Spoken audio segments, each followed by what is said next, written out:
নবী করিম সাল্লাল্লাহু আলাইহি ওয়াসাল্লাম বলেছেন, লাইলাতুল কদর আমি পেয়েছি, কপালে কাদামাটি ছিল, বৃষ্টি হচ্ছিল, তার মানে ওই রাতে বৃষ্টি হতে পারে, ওই রাতে বৃষ্টি হতে পারে।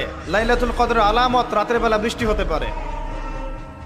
বৃষ্টি হয়েছে, তিনি নামাজ পড়েছেন, কপালের মধ্যে কাদা লেগেছিল, তিনি বের হয়েছেন, সাহাবীদেরকে বলবেন কোন রাতটা লাইলাতুল কদর, আজকের রাতটা লাইলাতুল কদর, এটা বলতে বের হয়েছে। বের হয়ে দেখছেন দুজন মুসলিম আপোষে ঝগড়া করছে।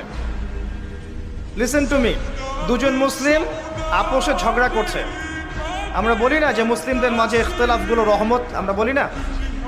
দুজন মুসলিম আপোষে ঝগড়া করছে, এই কাজটার কারণে আল্লাহ রাব্বুল আলামিন নবী সাল্লাল্লাহু আলাইহি ওয়াসাল্লামের হৃদয় থেকে এই কথাটাকে তুলে নিলেন। তিনি আর বললেন না এক্স্যাক্টলি কোন রাতে লাইলাতুল কদর ছিল, তিনি বলতেই বেরিয়েছিলেন যে কোন রাতে লাইলাতুল কদর ছিল।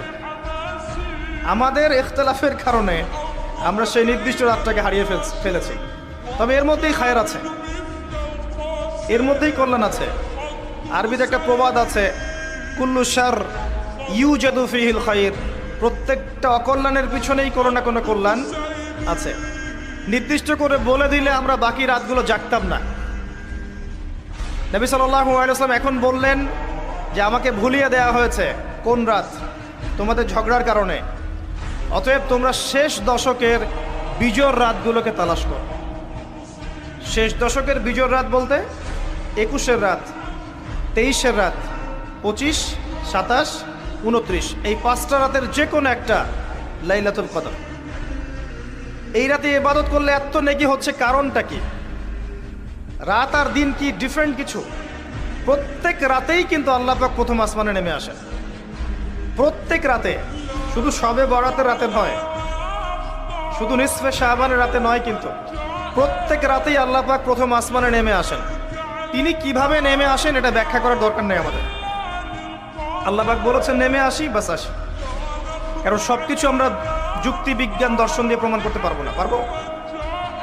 সায়েন্সকে জিজ্ঞাসা করেন যে স্বপ্নের ব্যাখ্যা কি, ঘুম কাকে বলে, আত্মা কাকে বলে, আত্মা কঠিন না তরল না বায়বীয়, পারবে সায়েন্স ব্যাখ্যা করতে?